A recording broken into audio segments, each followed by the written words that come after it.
In 1982, a man stood on the finest cattle pasture in the county and did the unthinkable. He sold off his prize-winning herd, fired his ranch hands, and planted pine needles in the fertile dirt. For 6 agonizing years, his neighbors called him a lunatic, laughing openly as he dragged water to dead-looking saplings while they grew rich on prime beef.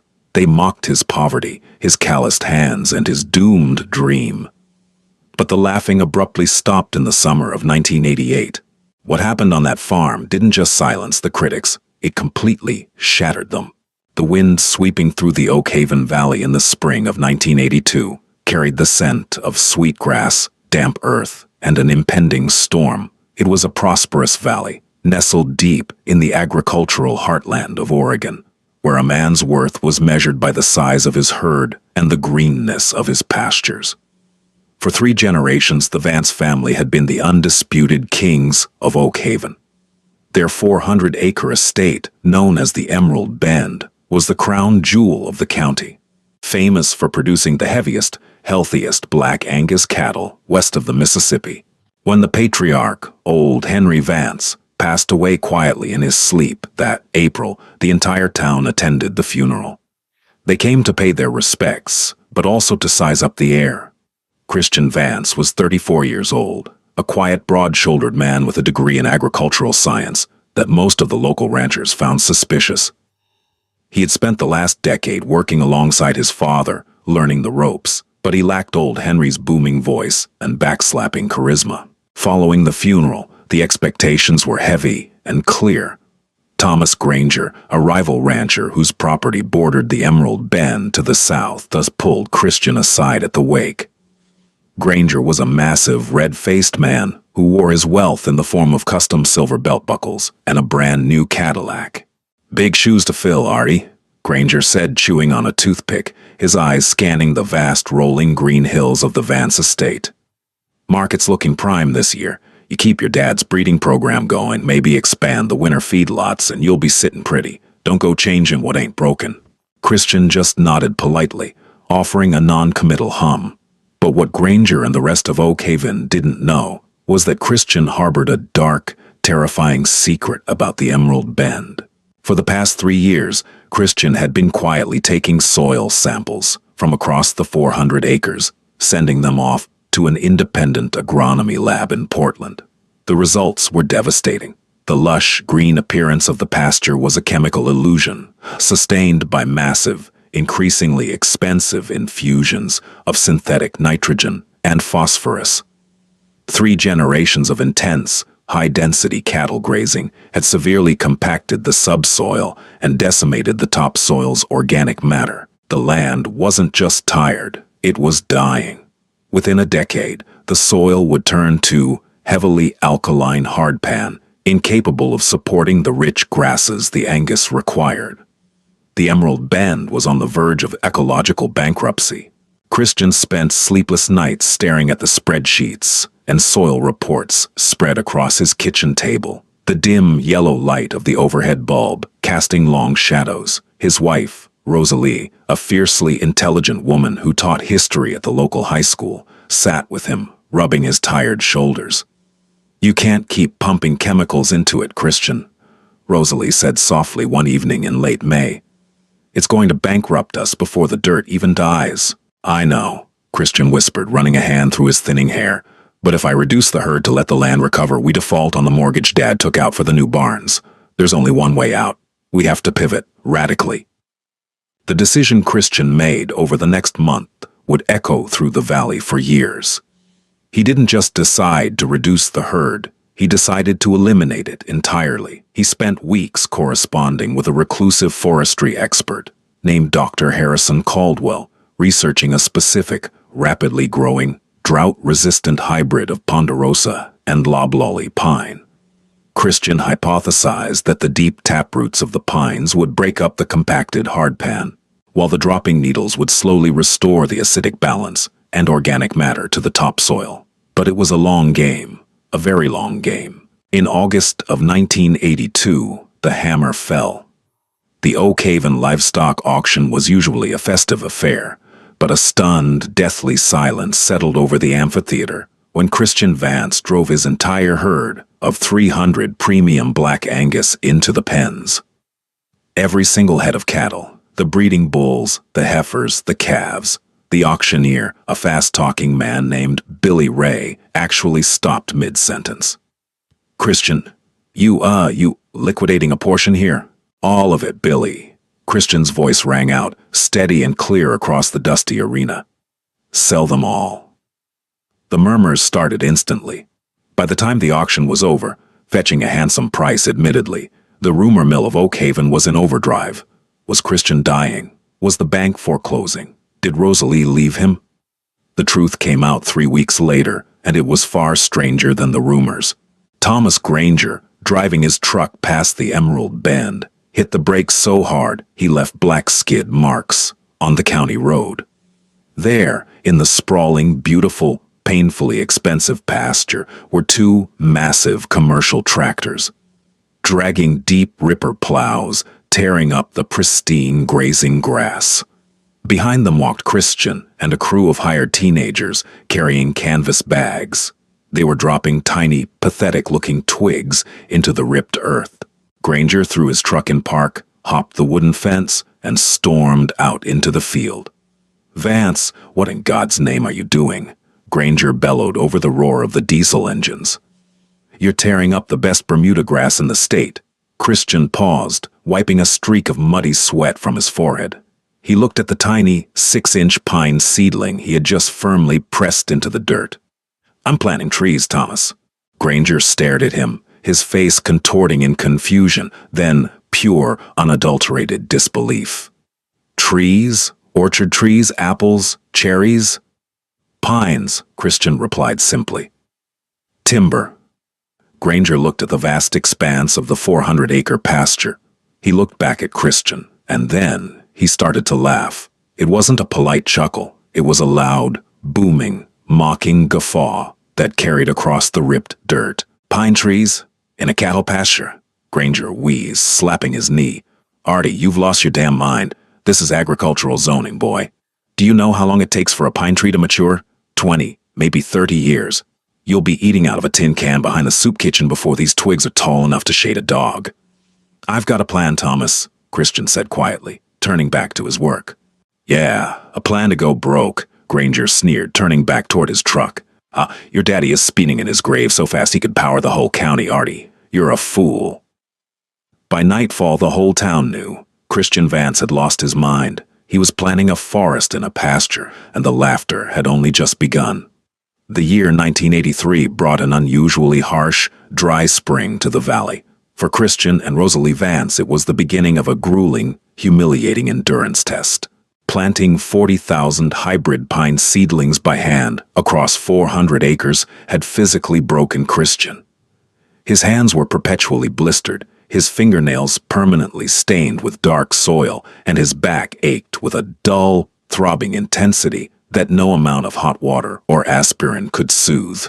But the physical pain was nothing compared to the psychological warfare waged by the town of Oakhaven. Mabel's Diner, the local morning hub for the valley's ranchers, became the epicenter of the mockery. Whenever Christian walked in to grab a cup of black coffee, the chatter would conspicuously die down, replaced by loud, pointed whispers and suppressed snickers. "Here the timber baron is in the house," a ranch hand would mutter, followed by a chorus of chuckles. "Careful, Christian, don't trip over your mighty forest out there," Thomas Granger would shout from his regular corner booth. Granger had used the profits from the booming 1983 beef market to buy another 200 acres, aggressively expanding his own operation. He saw Christian's downfall as an affirmation of his own genius. "I drove by yesterday, Artie. I think one of your twigs grew an entire quarter-inch. Better call the loggers." Christian bore the ridicule with a stoic, iron-jawed silence. He would simply pay for his coffee, nod to Mabel, who looked at him with profound pity, and walk back out to his battered, rusting 1974 Ford pickup. But behind closed doors, the strain was pushing the Vances to the absolute brink. The money from the herd liquidation had been eaten up rapidly by the specialized ripping equipment, the sheer volume of the hybrid seedlings, and the staggering property taxes that didn't decrease just because The land was no longer producing an annual income.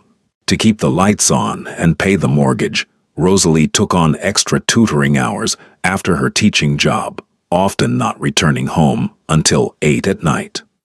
Christian, swallowing his pride, took night shifts at a local lumber mill 30 miles away. The bitter irony of milling other men's trees while his own sat as fragile, ankle-high jokes in the dirt was not lost on him.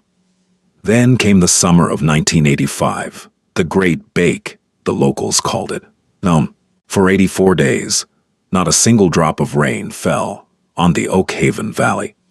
The sun beat down like a hammer, baking the soil into a cracked, pale ceramic crust. The creeks slowed to muddy trickles. For the cattle ranchers, it was a costly nuisance. They had to truck in expensive water and supplement their dying pastures with imported alfalfa, eating deep into their profit margins. For Christian, it was a fight for survival. His hybrid seedlings were 3 years old, standing about 2 to 3 feet tall. They were at a critical, vulnerable stage. If their taproots hadn't reached the deep, subterranean moisture reserves beneath the hardpan, the entire crop, his entire future, would wither and die in weeks. Christian stopped sleeping. He rigged a makeshift 200-gallon water tank to the back of his rusty pickup. Working through the night by the light of the moon and his truck's headlights, he drove slowly down the long, precise rows of his fledgling forest, manually dispensing a single cup of water to the base of the weakest-looking trees. It was a Herculean, mathematically impossible task to water 40,000 trees by hand. He could only triage, trying to save the most exposed acres. One evening in July of '85, Rosalie found him sitting in the dirt at the end of row 114, staring blankly at a patch of brown, brittle seedlings that had succumbed to the heat. His face was gaunt, his eyes hollow. She knelt beside him in the suffocating heat, ignoring the dirt ruining her skirt. "Christian, talk to me." "I'm losing the southern ridge," he whispered, his voice cracking with exhaustion and despair. "The hard pan is too thick there. The roots couldn't punch through. Granger was right, Rosalie. I'm a fool. I destroyed my father's legacy for a mad science experiment." Rosalie grabbed his face in both hands, forcing him to look at her. Her eyes were fierce, burning with a stubborn fire that matched the relentless sun. "Listen to me, Christian Vance. You are not a fool. You saw what no one else in this valley was willing to see. The land was dying. You made a choice to heal it. We knew this would be hard. We knew they would laugh. Let them laugh. We don't need the whole forest to survive. We just need enough."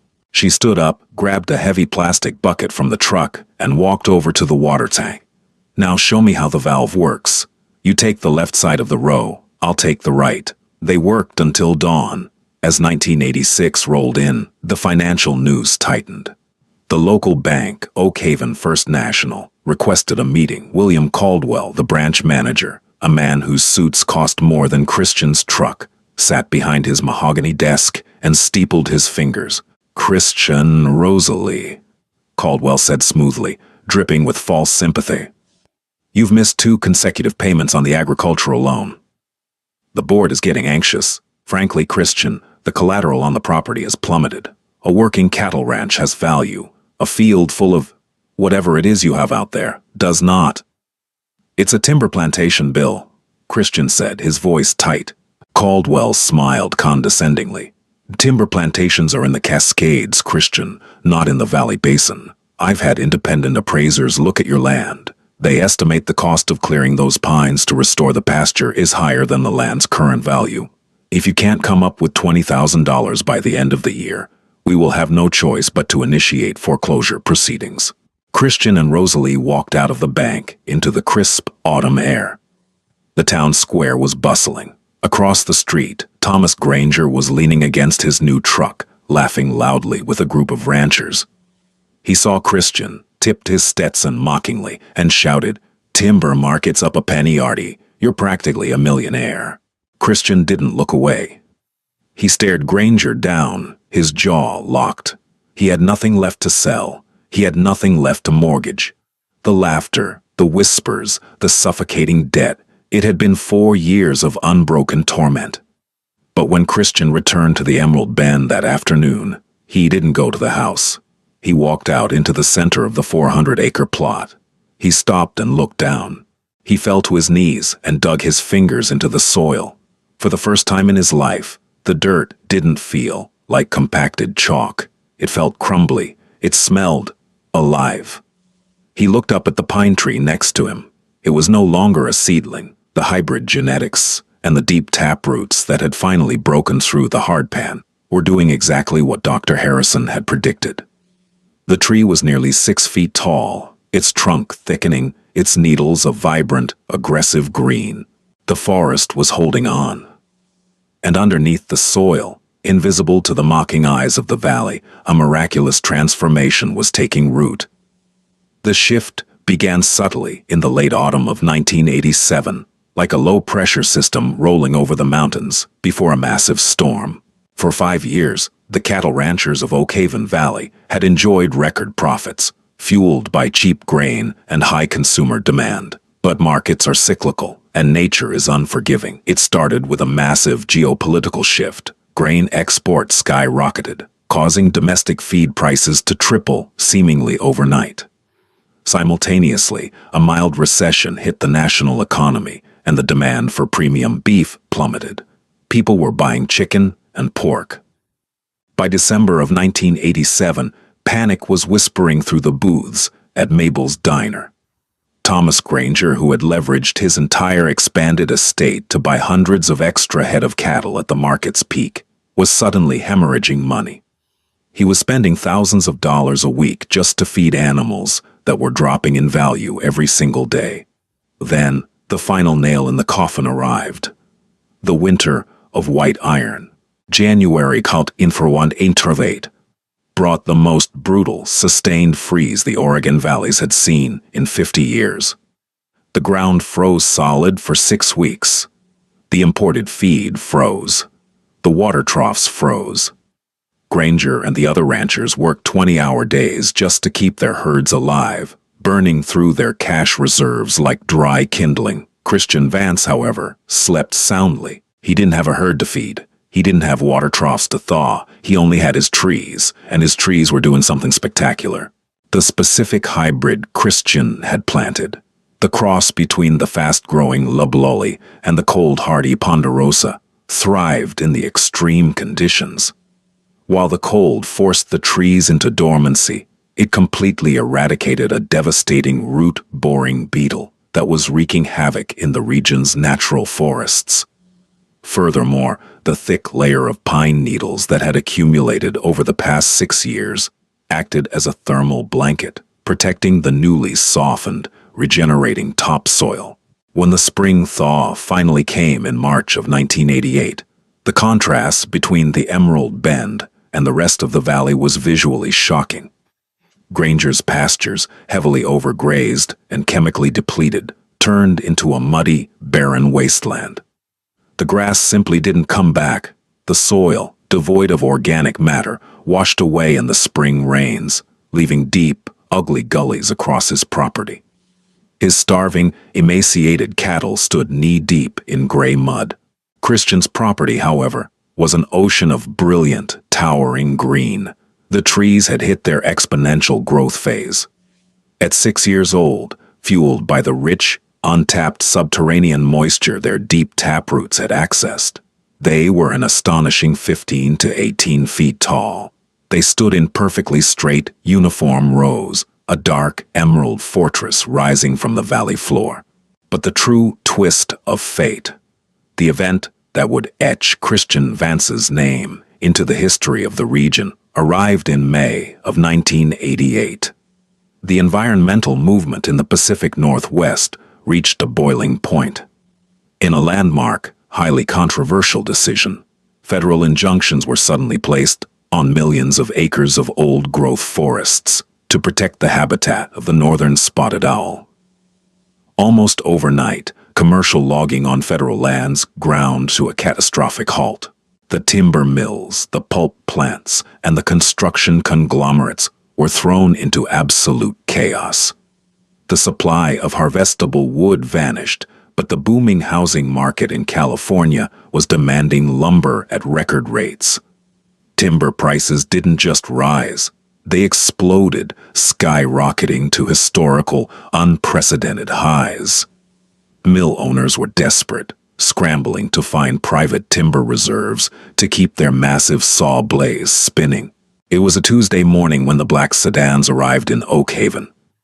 Christian was on his front porch, repairing a broken halter out of habit, when a sleek, black Lincoln Town car kicked up a cloud of dust on his driveway. It rolled to a stop, and two men in sharp, expensive suits stepped out. Oh, they didn't look like bankers, and they certainly didn't look like ranchers. They looked like predators who had just found a very large meal. "Christian Vance?" the older man asked, adjusting his gold-rimmed glasses. "That's me," Christian said, standing up slowly, wiping his grease-stained hands on a rag. "I'm Richard Vance. Apologies, Richard Sterling. No, let's go with Richard Caldwell." "Actually, I'm Richard Lawson," the man said, offering a firm handshake. "I'm the Regional Acquisition Director for Pacific Cascade Timber, and this is our Chief Appraiser, Mr. Davies." Christian felt his heart give a strange, heavy thud. Rosalie, hearing the voices, stepped out onto the porch, wiping her hands on an apron. "Mr. Vance," Lawson continued, turning to look out over the sprawling, dense forest of perfectly aligned, rapidly maturing pines. We've been flying aerial surveys over the valley basin. Frankly, we couldn't believe our radar data, so we drove out to see it with our own eyes. You are sitting on the largest, most densely planted private reserve of fast-growth hybrid timber in a 100-mile radius." Christian said nothing. He just stared at the men. "We know the trees are only 6 years old," Davies, the appraiser, chimed in, pulling out a clipboard. "Normally, this wouldn't be harvestable for another decade, but your growth rates are anomalous. Phenomenal, really. And more importantly, the pulp and paper mills are starving right now. They don't need 20-inch saw logs. They need fiber, and they need it yesterday. If we thin your rows now, take out 50% of the volume, the remaining trees will double their growth rate for future saw log harvesting." Lawson stepped closer, his eyes intense. "Mr. Vance, the market is in an unprecedented state of scarcity. We want to secure exclusive harvesting rights to this property. First thinning now, final harvest in 10 years. "Oh, I'm listening," Christian said, his voice terrifyingly calm.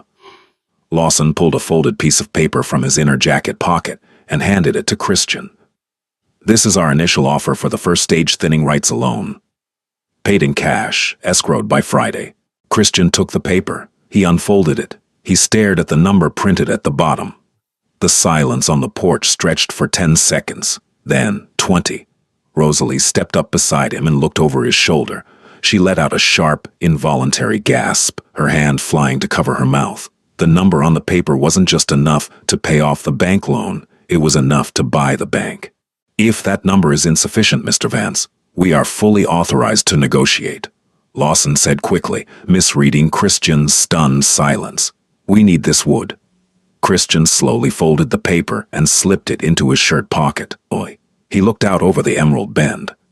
The wind rustled through the millions of pine needles, creating a sound like a distant, rushing ocean. The land was healed. The gamble had worked. "Mr. Lawson," Christian said, a slow, unfamiliar smile breaking across his weathered face. "Let's go inside and have a cup of coffee. We have a lot to talk about." That afternoon, Christian drove his rusty Ford pickup into town. He didn't park at the hardware store. He parked directly in front of Mabel's diner. The lunchtime rush was in full swing. The bell jingled as Christian pushed the door open. The diner was packed with ranchers, many of them looking haggard, stressed, and exhausted from the brutal winter and the collapsing cattle market. In the corner booth sat Thomas Granger, staring gloomily into a cup of lukewarm coffee, a pile of unpaid feed bills sitting next to his plate. As Christian walked in, the usual whispers started, but they lacked their usual venom. People were too tired to mock him properly. Christian walked straight to the counter. Mabel looked at him, wiping down the formica. "The usual black coffee, Christian?" she asked gently. "No, Mabel," Christian said, his voice loud enough to carry across the suddenly quiet diner. "I think I'm going to have the steak today." The biggest, most expensive cut you have, and a slice of cherry pie." Granger looked up from his bills, his eyes narrowed. "Bank finally foreclose on you, Artie. Decided to have one last good meal before you pack your bags." Christian turned slowly. He looked at Granger, then at the other men who had laughed at him for 6 long years. He didn't gloat. He didn't raise his voice. He simply reached into his shirt pocket, pulled out a duplicate copy of the escrow deposit receipt from Pacific Cascade Timber, and laid it gently on Granger's table. "No, Thomas," Christian said softly. Just celebrating the harvest." Granger looked down at the receipt. The color instantly drained from his red face, leaving him looking like a ghost. His mouth opened, but no sound came out. The number on the paper was staggering. It was more money than Granger's entire 400-head cattle operation had grossed in a decade. The laughter in Oak Haven Valley died that day. It was replaced by a stunned, absolute silence. The summer of 1988 did not just bring vindication to Christian Vance. It brought an environmental anomaly that turned his quiet victory into an empire. By August, the skies over the Pacific Northwest had turned a hazy, apocalyptic shade of orange. The massive Yellowstone fires, a historic inferno that would eventually consume nearly 800,000 acres, were raging across the West. Combined with the federal injunctions protecting the northern spotted owl, the timber industry was staring down the barrel of a catastrophic supply shortage. Lumber prices didn't just climb, they went strictly vertical. When the Pacific Cascade timber logging crews finally arrived at the Emerald Bend, they didn't bring the massive, earth-destroying clear-cut machinery the valley was used to seeing. Richard Lawson had specifically contracted a fleet of specialized, low-impact harvesters from Scandinavia. They moved through Christian's meticulously planted rows like surgical instruments, plucking out every second tree to allow the remaining pines room to expand their canopies and double their girth. The air in the Oak Haven Valley, usually thick with the scent of cattle dust and dry grass, was suddenly saturated with the sharp, clean, intoxicating smell of freshly cut pine sap.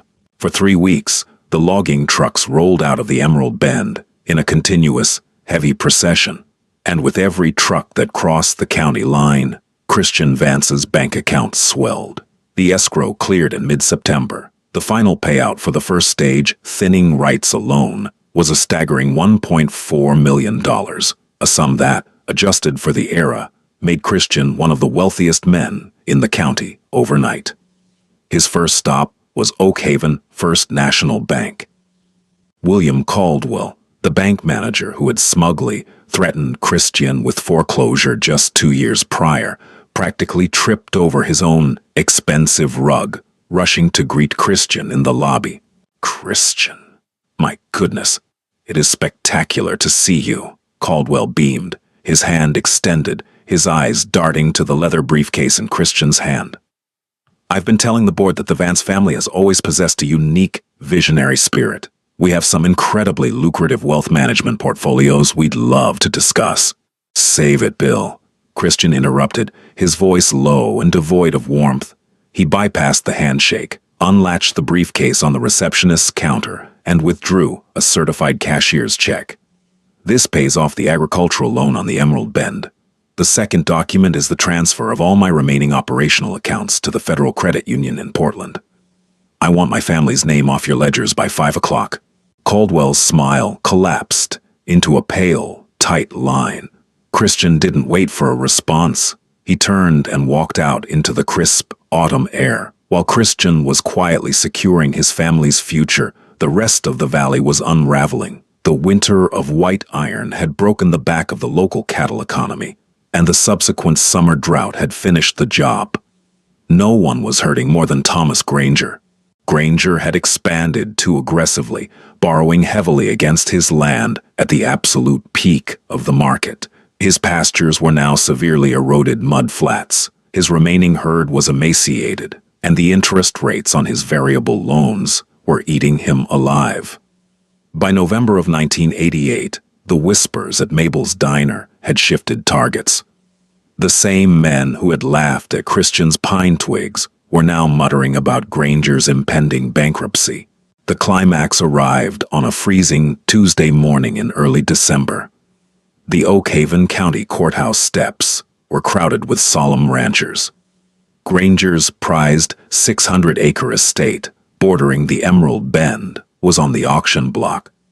Thomas Granger stood at the back of the crowd, his broad shoulders slumped, his usually red face gray and hollow. He looked 10 years older. The custom silver belt buckle he always wore was gone, likely pawned to pay his ranch hands their final wages.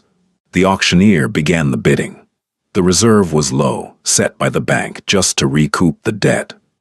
A few corporate agricultural firms from California threw out lowball numbers, looking to strip the land and flip it. Granger watched his legacy being carved up for pennies, tears freezing in the deep creases of his weathered face.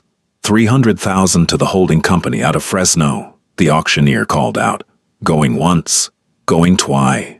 $500,000. A calm, steady voice rang out from the back of the crowd. Every head turned. Christian Vance was standing by the courthouse oak tree, his hands shoved deep into the pockets of his worn canvas jacket.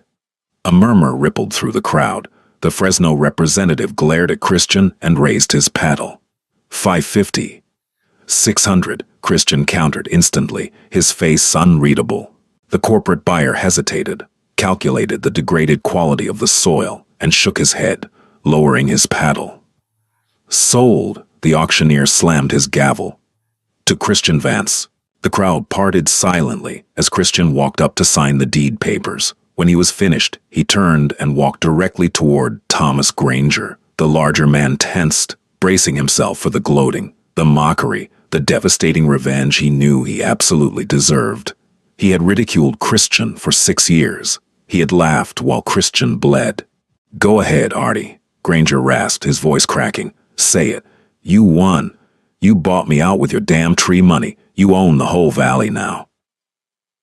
Christian stopped 2 feet from Granger. He looked at the broken man, then looked out toward the distant hills of the valley they both called home. "Your soil is dead, Thomas," Christian said quietly. "Just like mine was. The bank was going to sell it to developers. They would have paved over the best agricultural basin in the state." Granger looked down, unable to meet Christian's eyes. "I don't have a place to go, Christian. My wife..." He choked on the words. "I didn't buy the land to kick you off it," Christian said. Granger's head snapped up in shock. Christian pulled a set of keys from his pocket, the keys to Granger's own ranch house, and pressed them into the man's trembling hand. "I need a foreman, Thomas. I'm expanding the timber operation across your 600 acres. But in a few years, when the trees are tall enough, I'm going to need someone who knows cattle better than anyone else in this county. I'm bringing the Angus back." Granger stared at the keys, completely stunned. You're planting more trees, and you want me to run it." "We heal the dirt first," Christian said firmly. "Then we rebuild the herd, together. I pay a fair wage, Thomas. But be warned, you're going to be planting a lot of twigs." For the first time in his life, Thomas Granger wept openly. He pulled Christian into a bone-crushing embrace right there on the courthouse steps. The laughter of the past 6 years was completely erased, replaced by the quiet, unbreakable bond of 2 men dedicated to saving their land. By the spring of 1993, the Oak Haven Valley had transformed. The Emerald Bend was no longer a bizarre experiment. It was the undisputed economic and ecological anchor of the region. Christian's original 400 acres of hybrid pines, now 11 years old and thoroughly thinned, resembled a magnificent, manicured park. The trees towered 30 feet into the air, their thick canopies filtering the harsh summer sun into dappled golden light. But the true miracle was happening beneath the surface. For a decade, the dropping pine needles had decomposed, radically altering the pH of the soil. The deep taproots had completely shattered the suffocating hardpan, allowing rainwater to penetrate deep into the earth's aquifers, rather than running off into muddy gullies. The soil, once described by the Portland Agronomy Labs as ecologically bankrupt, was now a dark, rich, loamy sponge teeming with earthworms, mycelium, and vital microbes. It was time for Christian's masterstroke.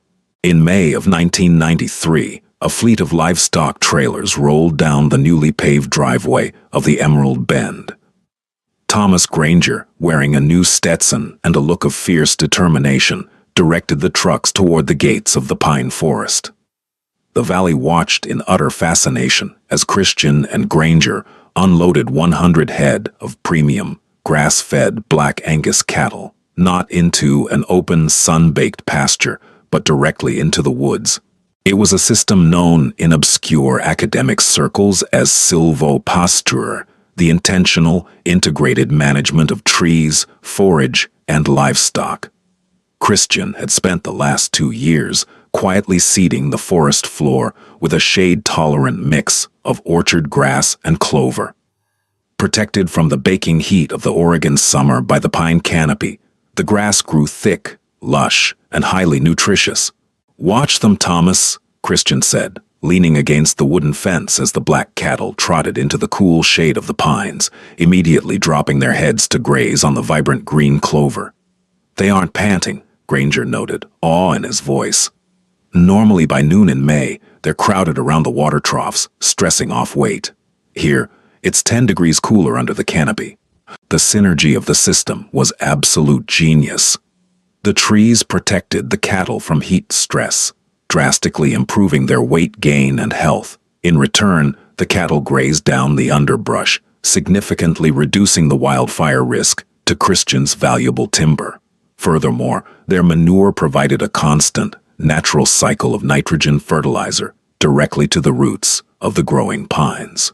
It was a dual-income ecosystem.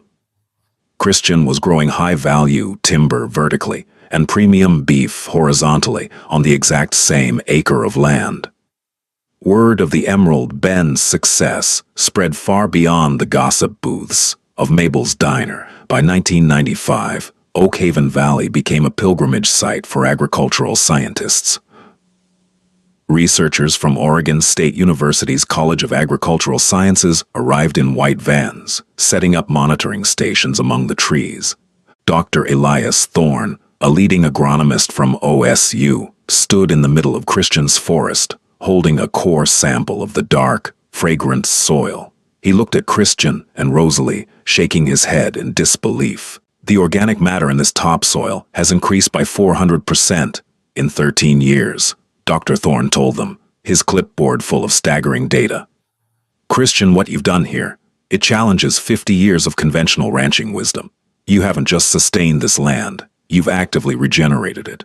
The carrying capacity of this acreage is now higher than it was during your grandfather's peak." Rosalie Vance, who had retired from teaching high school history to manage the complex logistics of their dual operation, took charge of the academic outreach. She began co-authoring papers with the OSU researchers, documenting the exact financial and ecological metrics of their silvopasture model. She proved with hard data that the integration of timber and livestock was not only environmentally superior, but profoundly more profitable and insulated against market shocks. But the greatest testament to the farm's success wasn't the academic papers or the massive balance in the Federal Credit Union. It was the healing of the community. Using the profits from the 1988 timber thinning and the premium prices their shade-raised beef commanded, Christian and Rosalie established the Oak Haven Agricultural Trust. They began offering low-interest microloans and grants to neighboring ranchers, men who had once mocked Christian relentlessly, to help them transition away from chemical-heavy monoculture grazing. Thomas Granger became the valley's most vocal evangelist. He traveled to neighboring counties, standing in front of skeptical crowds of hardened cattlemen, telling his story. "I stood in a field in 1982 and laughed until I couldn't breathe at a man planting pine twigs," Granger told a packed Grange Hall in neighboring Deschutes County in 1996. "I called him a lunatic. I told him he'd go broke. Well, I went broke. My dirt died, and my pride died with it. That lunatic bought my farm, gave me my house back, and showed me how to farm with nature instead of fighting a war against it. Granger would pause, letting the silence hang in the room, his eyes scanning the rugged faces of his peers. "We are stewards of the dirt, gentlemen," Granger would finish, his voice echoing with conviction. "Christian Vance taught me that if you take care of the roots, the land will take care of you. Don't wait until your soil blows away to figure out he's right." As the late 90s approached, the final harvest of the original 1982 planting loomed on the horizon. The trees were now massive, valuable saw logs, destined for the high-end construction markets. But Christian wasn't planning on clear-cutting. He had implemented a continuous rotation system. For every mature tree Pacific Cascade timber harvested, 3 new hybrid saplings had already been planted in the gaps, protected by the grazing cattle. The Emerald Bend had become an immortal forest, a perpetual engine of green gold and premium agriculture, rooted in the very dirt that everyone else had given up for dead. The year 1999 brought a new kind of drought to the Oak Haven Valley. This one wasn't a lack of rain, it was a drought of access. By the turn of the millennium, the Emerald Bend was generating staggering revenues. Christian's silvopasture model had perfected the art of the dual-yield harvest. The continuous rotation of high-grade hybrid pine saw logs provided a massive, stable baseline of wealth, while the premium, shade-raised Black Angus beef commanded top dollar in organic markets across the West Coast. The land was healthy, the bank accounts were full, and the Vance name was spoken with a quiet, almost legendary reverence. But massive success invariably attracts massive predators. It started with quiet acquisitions. Over the course of 18 months, a massive Chicago-based agricultural conglomerate named Apex Agri-Logistics began buying up the infrastructure of the Pacific Northwest. They weren't interested in buying farms. Farms carried the risk of weather and disease. Apex wanted to own the choke points. They bought the regional trucking fleets, the distribution warehouses, and, most devastatingly, the heavy processing facilities. In October of 1999, Apex purchased the Oak Haven Regional Lumber Mill and the valley's only commercial abattoir. Christian first felt the jaws of the trap snap shut in mid-November. He and Thomas Granger had prepared 300 head of prime cattle for processing and a massive lot of 30-year-old mature pine for milling. When Rosalie sent the contracts to the newly Apex-owned facilities, they were immediately rejected. The next morning, a sleek silver Mercedes pulled down the long, pine-shaded driveway of the Emerald Bend. Out stepped Gregory Hayes, the regional vice president of acquisitions for Apex. Hayes was a man who looked like he had never touched a shovel in his life. His suit was immaculate, and his smile was entirely devoid of warmth. Christian met him on the porch, refusing to invite him inside. "Mr. Vance, what a magnificent operation you have here," Hayes said, looking up at the towering, perfectly straight pines. "A true marvel of modern ecology. It's a shame the supply chain has become so complicated." "Cut the script, Hayes," Christian said, his voice hard. "Your mill refused my timber, and your slaughterhouse refused my cattle. Why?" Hayes chuckled, adjusting his silk tie. "Oh, we aren't refusing your business, Christian. We are simply updating our fee structures to reflect the modern market. As of yesterday, Apex requires an 80% processing and distribution fee on all raw materials originating in Oak Haven County." Christian stared at him. An 80% fee wasn't a business transaction, it was extortion. It would leave Christian operating at a massive net loss just to get his products to market. "You're trying to bankrupt the valley," Christian stated coldly. "I'm trying to modernize it," Hayes countered, his smile dropping. "You're a smart man, Christian.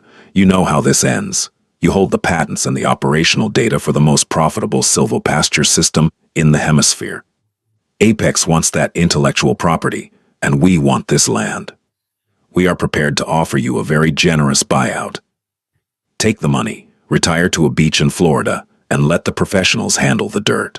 "I already fought one war to save this dirt," Christian said, stepping down off the porch, towering over the corporate executive. "I won't hand it over to men who only see it as a spreadsheet." Hayes sighed, a sound of manufactured pity. That's deeply unfortunate, because without our mills, your trees will rot on the stump. Without our abattoir, your cattle will overgraze your precious forest until the soil turns back into the hardpan you spent 20 years fixing. You have 30 days to sign our buyout offer, Christian. After that, the price drops by half. As the Mercedes drove away, Thomas Granger walked up from the barns, his face dark with fury. He had heard the entire exchange. "He's got us boxed in, Artie," Granger said grimly. "We have the product, but we have absolutely no way to process it or ship it. If we hold the cattle, they'll eat the understory bare. If we hold the timber, we default on the delivery contracts Rosalie signed with the California buyers." For the first time since the agonizing drought of 1985, Christian felt a cold spike of genuine fear. The corporate chokehold was perfectly executed. Hayes didn't need to beat Christian at farming. He just needed to starve him at the gates. Over the next 3 weeks, the pressure mounted to an agonizing degree. The entire valley was paralyzed.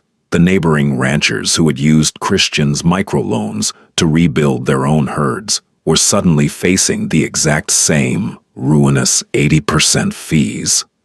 Apex was systematically starving the community to force a mass fire sale of their lands. Christian spent sleepless nights staring at the old, yellowing soil reports from 1982, tracing the lines of his past struggles. He had beaten the dirt, he had beaten the weather, he had beaten the ridicule, but he didn't know how to beat a billion-dollar monopoly. Rosalie found him at the kitchen table at 3 in the morning, his head in his hands. "I'm going to have to sign, Rosalie," Christian whispered, the words tasting like ash. "If I don't, Granger and the rest of the valley go down with us. I can't let them lose their homes again just to fuel my pride." Rosalie slammed a heavy ledger onto the table, the sound cracking like a rifle shot in the quiet house. "Christian Vance, you did not spend 6 years getting laughed at by every man in this county, just to surrender to a man in a cheap silk tie," she said fiercely. "Hayes thinks we are just a bunch of isolated, dirt-poor farmers he can pick off one by one. He doesn't understand what you built here. You didn't just grow trees, Christian. You grew roots." The following Tuesday, Christian did not drive to the Apex regional office to sign the surrender papers. Instead, he drove his battered Ford pickup. He had flatly refused to buy a new truck, despite his wealth, to Mabel's diner. It wasn't a social call.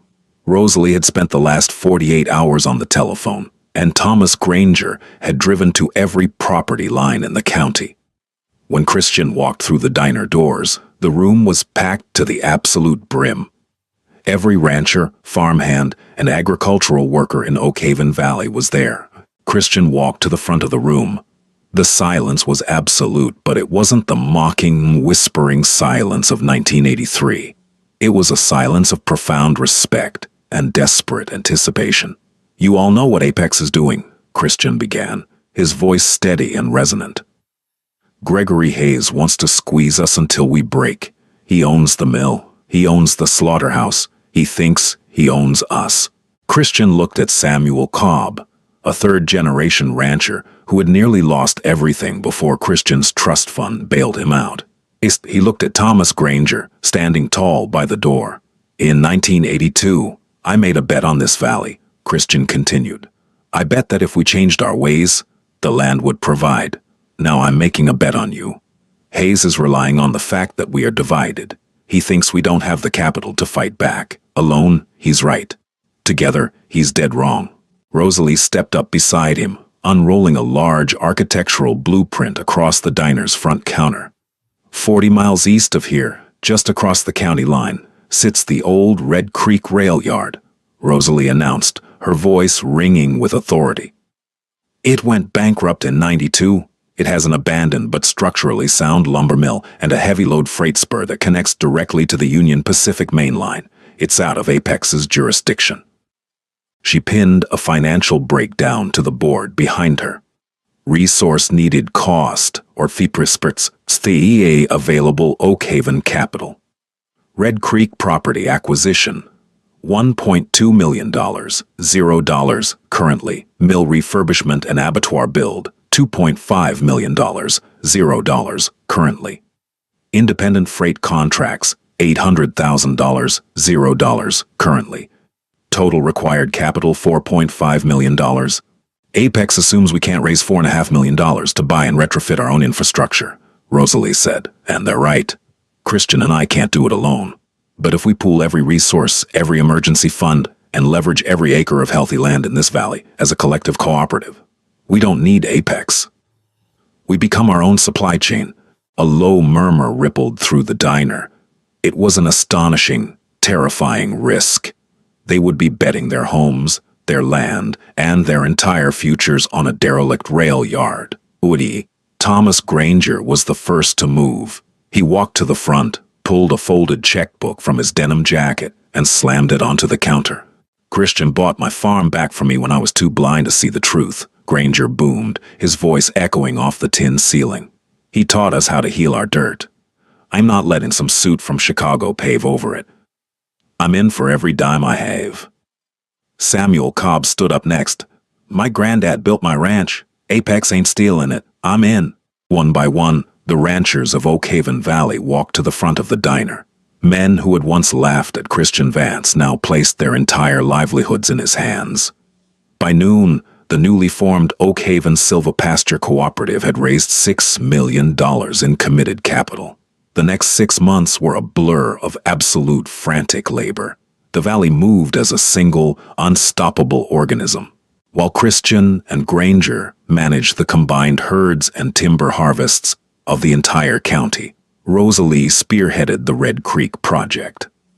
Valley residents drove out to the abandoned rail yard in caravans, working night and day alongside contracted engineers to rebuild the heavy machinery. They poured concrete, laid track, and rewired the massive industrial saws. They weren't just building a mill, they were building a fortress. Gregory Hayes watched the developments with mounting panic. He had assured his board of directors in Chicago that Oak Haven would fold within a month. Instead, his newly purchased mills were sitting completely idle, bleeding massive operational costs, because absolutely no one in the valley would sell him a single splinter of wood or an ounce of beef. In May of 2000, exactly 18 years after Christian had planted his first pine seedling, the Oak Haven Cooperative struck its final, lethal blow. Rosalie, utilizing the immense volume of high-quality product the cooperative now controlled, bypassed the regional markets entirely.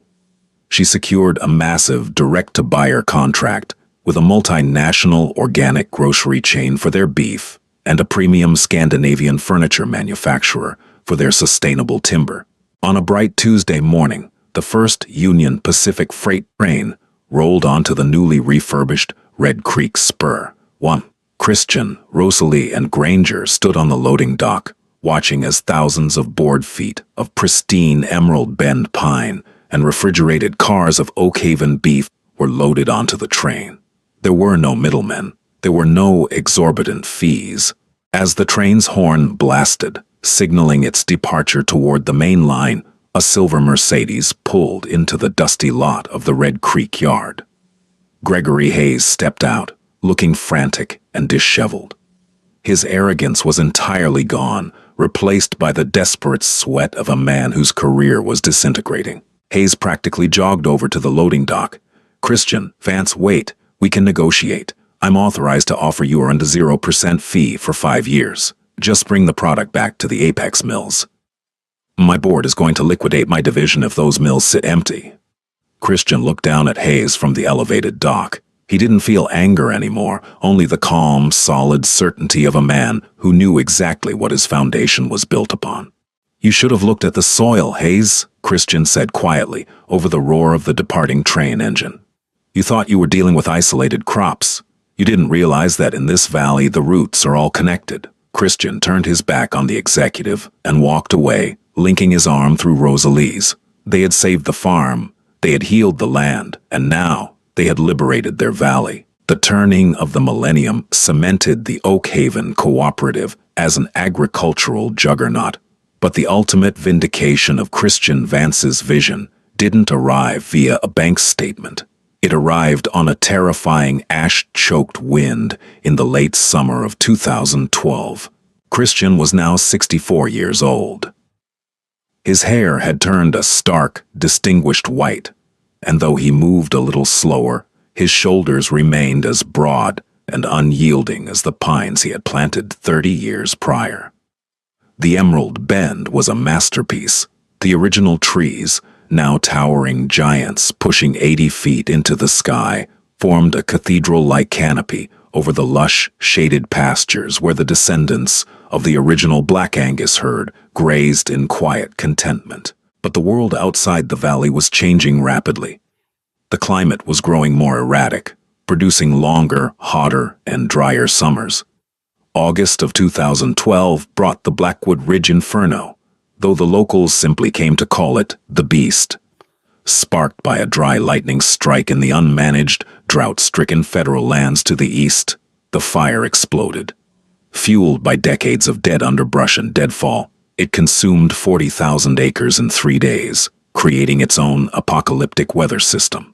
By the fourth day, the wind shifted dead west. The Beast was heading straight for the Oak Haven Valley. Panic seized the county. State troopers and the local fire department initiated mandatory evacuations. Sirens wailed through the valley basin, echoing against the hills, as families packed their cars, weeping as they looked back at the ranches their grandfathers had built. Sheriff Brody Miller, a stern man who had known Christian for decades, drove his cruiser straight down the driveway of the Emerald Bend, the vehicle's tires kicking up dry dust. The sky above them was a bruised, terrifying purple, blotting out the sun. Ash fell like dirty snow. "Christian, Rosalie, it's time to go," Miller shouted over the roar of the distant approaching wind. "The fire breached the eastern ridge. It's moving at 3 miles an hour. It's going to sweep the whole basin by nightfall." Christian stood on his porch, a heavy canvas jacket thrown over his shoulders. Thomas Granger, now heavily lined but still built like a brick wall, stood beside him. "We're staying, Brody," Christian said, his voice calm and completely terrifying in its certainty.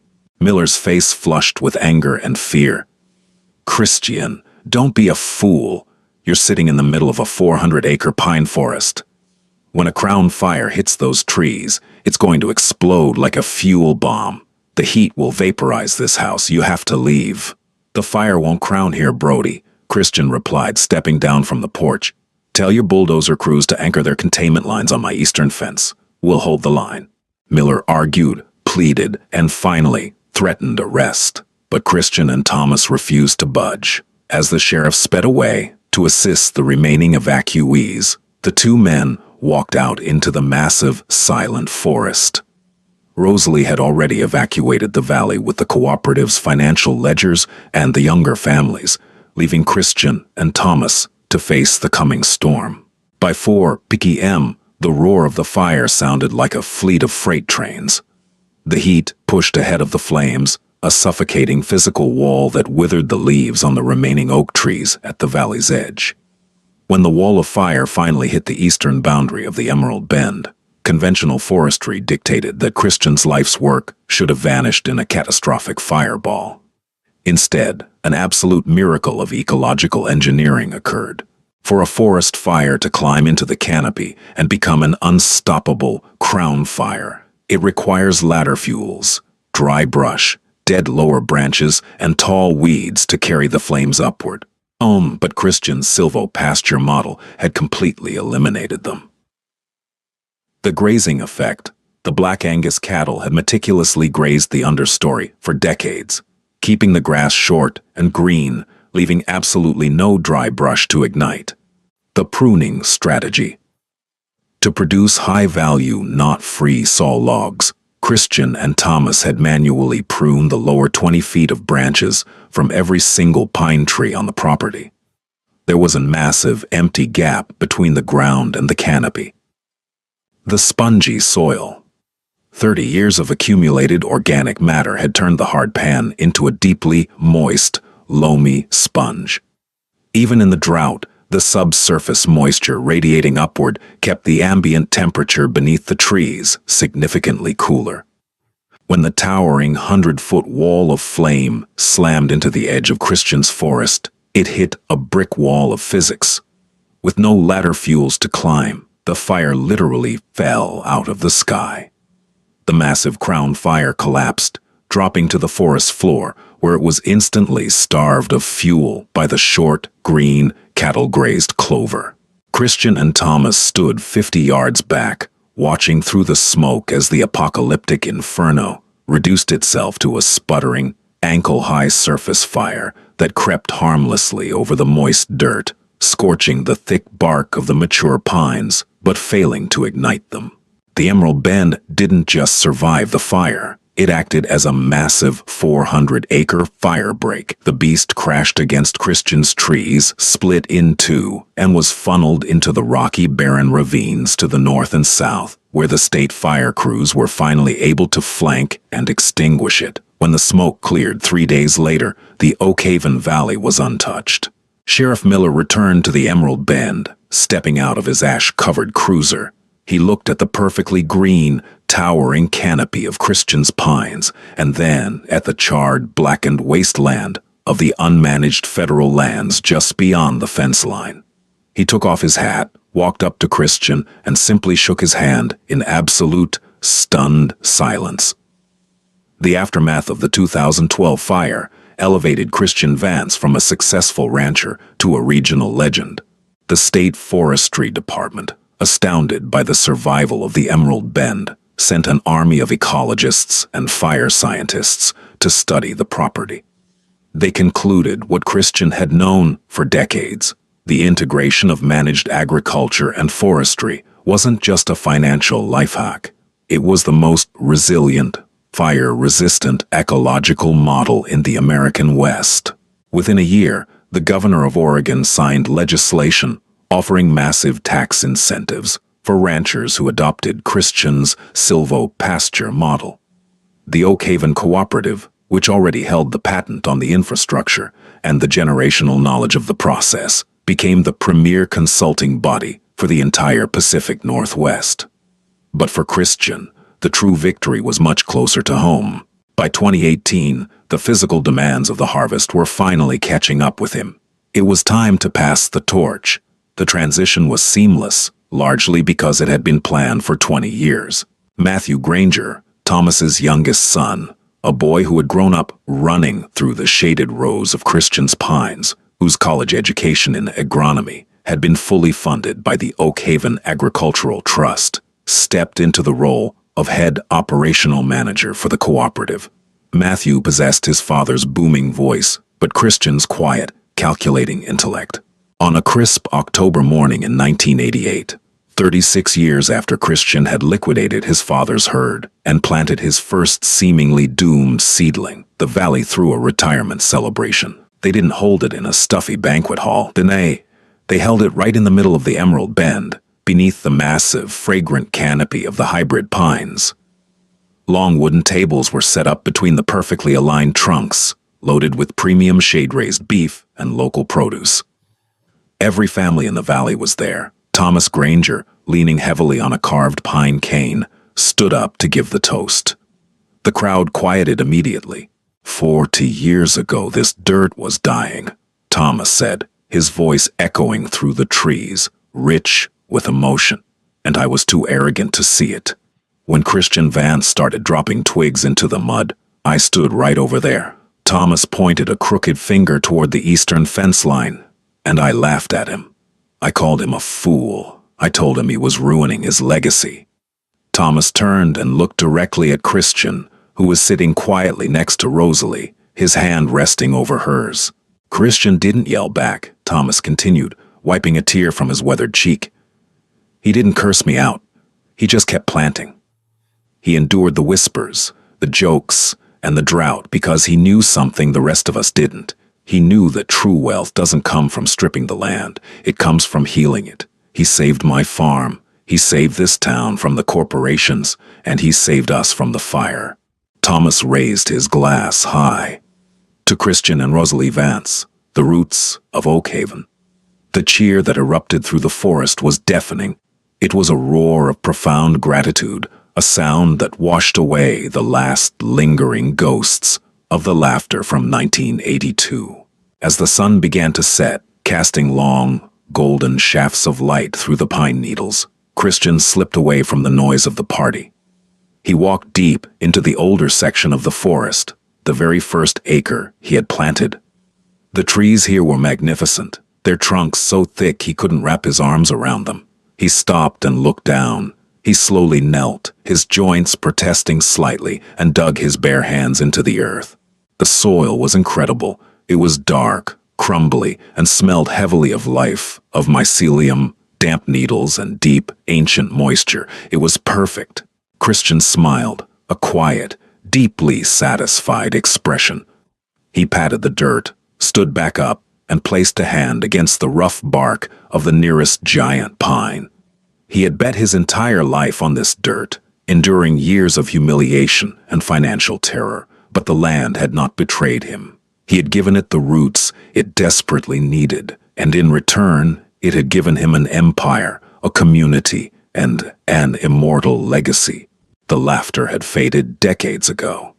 Now, there was only the wind in the trees, a perpetual, rushing sound that sounded exactly like applause.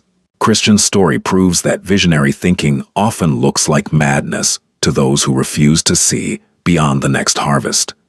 He endured 6 years of relentless mockery to heal his dying land, turning a doomed pasture into an immortal, fireproof empire that saved his entire town.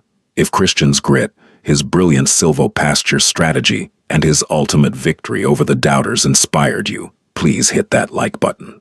Share this incredible true life journey with someone who needs the courage to stick to their guns, and subscribe to the channel so you never miss another legendary story. See you next time.